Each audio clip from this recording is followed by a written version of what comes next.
बिस्मिल्लाहिर्रहमानिर्रहीम। अस्सलाम वालेकुम एवरीवन। मैं हूं आपका मेज़बान मोहम्मद उसामा खालिद। उम्मीद करता हूं कि आप सब खैरियत से होंगे। महमद फ़तेह सुल्तान की एपिसोड नंबर 72 का तीसरा ट्रेलर रिलीज हो चुका है और आज की वीडियो में हम उसी ट्रेलर पे बात करेंगे कि उस ट्रेलर में नई एपिसोड के हवाले से क्या चीजें दिखाई जा रही हैं। और इस हफ्ते महमद फ़तेह सुल्तान की सीरीज की कोई भी एपिसोड नहीं रिलीज की गई और आने वाले हफ्ते में नई एपिसोड रिलीज की जाएगी, लेकिन उससे नेक्स्ट वीक का भी मैं कुछ नहीं कह सकता क्योंकि उसके बाद ईद आने वाली है।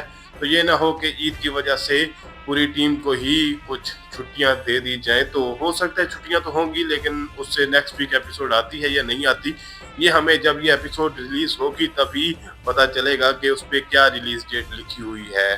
खैर, देखते हैं कि इस ट्रेलर में हमें क्या चीजें देखने को मिल रही हैं जो कि व्लाद ड्रैकुला के हवाले से भी हैं, क्योंकि शहजादे सुलेमान जो कि कारामान औलाद के शहजादे हैं और यहाँ पर वो व्लाद ड्रैकुला को सुल्तान महमद खान के पास लेकर जा रहे हैं, यानी कि सुल्तान महमद खान के हवाले करने वाले हैं। तो अब सवाल ये उठता है कि क्या सुलेमान जो है वो शुरू से ही व्लाद ड्रैकुला के साथ गद्दारी कर रहा था और सुल्तान महमद खान के लिए ही काम कर रहा था, या फिर अभी सुल्तान महमद खान ने उसे कोई पेशकश दी है जिसकी वजह से वो इस बात के लिए तैयार हुआ है।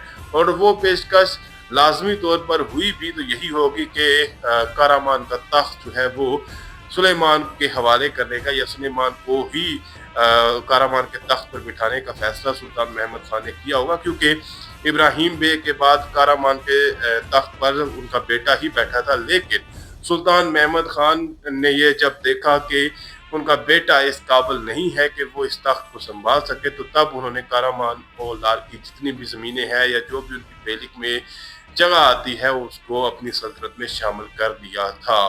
तो ये चीज़ें हो सकता है हमें अगले सीजन में देखने को मिले, लेकिन फिर वक्त के लिए देखते हैं कि इस ट्रेलर में हमें क्या चीज़ें दिखाई जा रही हैं।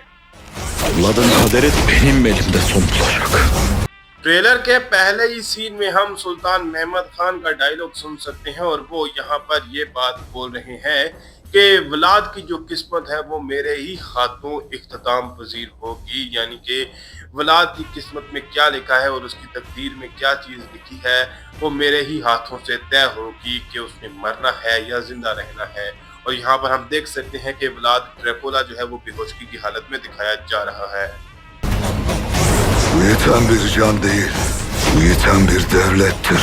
इस सीन में हम कुर्चुद्वान पाशा को देख सकते हैं जो कि हुसैन आगा का जनाजा लेकर जानिसारी सिपाहियों के सामने मौजूद हैं और यहाँ पर वो हुसैन आगा के बारे में ही ये बात बोल रहे हैं कि ये जो शख्स गया है ये सिर्फ एक जान नहीं है बल्कि एक सल्तनत है, यानी कि एक पूरा निज़ाम है इसमें। और शुरू से ही जिस तरह से हुसैन आगा ने सल्तनत की खिदमत की है और जो चीज़ें हमें लास्ट एपिसोड में हुसैन आगा के बारे में देखने को मिली हैं उससे वाकई में ऐसा लगता है कि हुसैन आगा सल्तनत की खिदमत बचपन से ही करते आ रहे थे। यहाँ पर भी हम कुर्चुद्वान पाशा को देख सकते हैं और वो यहाँ पर जानिसारी सिपाहियों को हौसला देते हुए या उनको मोटिवेट करते हुए ये कह रहे हैं कि हमारी तलवारें दुश्मनों के जिस्म में साफ दाखिल हों और खून से लथपथ बाहर निकलें। जबकि उसके साथ साथ हम इसी सीन में व्लाद ड्रैकुला को भी देख सकते हैं और यहाँ पर सुलेमान उससे ये बात बोल रहा है कि तुम्हारे पास वक्त बहुत कम है। तो देखते हैं कि इसके आगे वो क्या बात बोलेगा।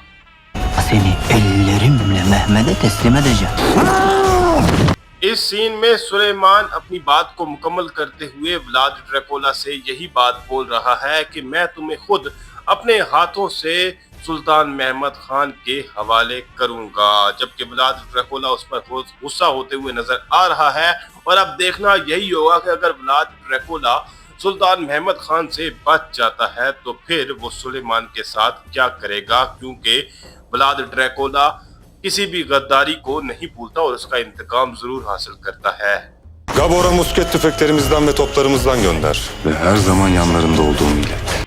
लास्ट एपिसोड में बादशाह मतियास कर्विनास ने बेशक इस बात से मना कर दिया था कि बोस्निया हम कोई मदद नहीं भेजेंगे, लेकिन यहाँ पर वो फिर एक दफा बोस्निया की जानब यानी कि बादशाह गबोर की जानब मदद भेजते हुए नजर आ रहे हैं। ये कह रहे हैं कि गबोर की जानब हमारी जो मजबूत राइफलें हैं और हमारी जो मजबूत तोपें हैं वो रवाना करें और उसको बता दें कि हम उसके साथ हमेशा मौजूद हैं, क्योंकि उसको भी पता है कि बोस्निया को अगर रास्ते से हटा दिया जाए तो सुल्तान महमद खान हम पर ही हमला करेंगे।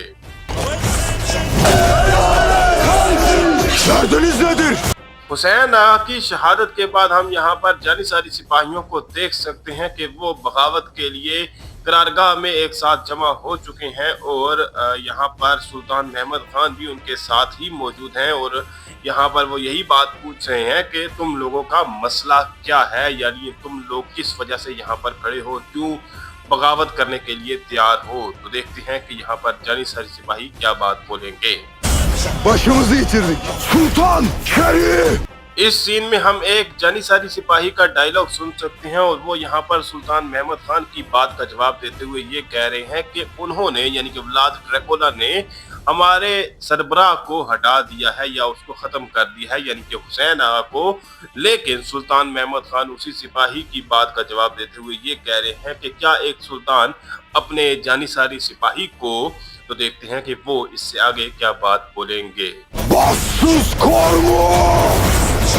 सुल्तान महमद खान यहाँ पर अपनी बात को मुकम्मल करते हुए ये कह रहे हैं कि क्या एक सुल्तान अपने जानिसारी सिपाही को बगैर सरबराह के रहने देगा, यानी कि अगर एक सरबराह जो है वो शहीद हो चुका है तो उसकी जगह पे कोई ना कोई जानिसारी का सरबराह लाजमी बना दिया जाएगा। लेकिन यहाँ पर वो उसी सिपाही की तरफ इशारा करते हुए नजर आ रहे हैं। तो देखते हैं कि सुल्तान महमद खान इस सिपाही के साथ क्या करेंगे। ट्रेलर के लास्ट सीन में महमूद पाशा और सुल्तान महमद खान को देखा जा सकता है और देखना यह होगा कि आने वाली केस में सुल्तान महमद खान जानिसारी सिपाहियों का नया सरबराह या नया आगा किसको बनाएंगे और हुसैन आगा की जगह जानिसारी सिपाहियों का कौन सा नया आगा आने वाला है जो कि जानिसारी सिपाहियों की क़यादत करेगा, क्योंकि कुर्तुद्वान पाशा तो अब पाशा बन चुके हैं। तो देखते हैं कि सुल्तान महमद खान इस हवाले से क्या फैसला करेंगे और जानिसारी सिपाहियों को कैसे कंट्रोल में करेंगे। ये तो हमें आने वाली किस्त में ही पता चलेगा। फिल वक्त के लिए इतना ही। अगर आपको वीडियो पसंद आई तो वीडियो को लाइक लाजमी करिएगा। मिलते हैं बहुत जल्द नई वीडियोस के साथ, नई अपडेट्स के साथ। तब तक के लिए इजाजत दीजिए। अल्लाह हाफिज।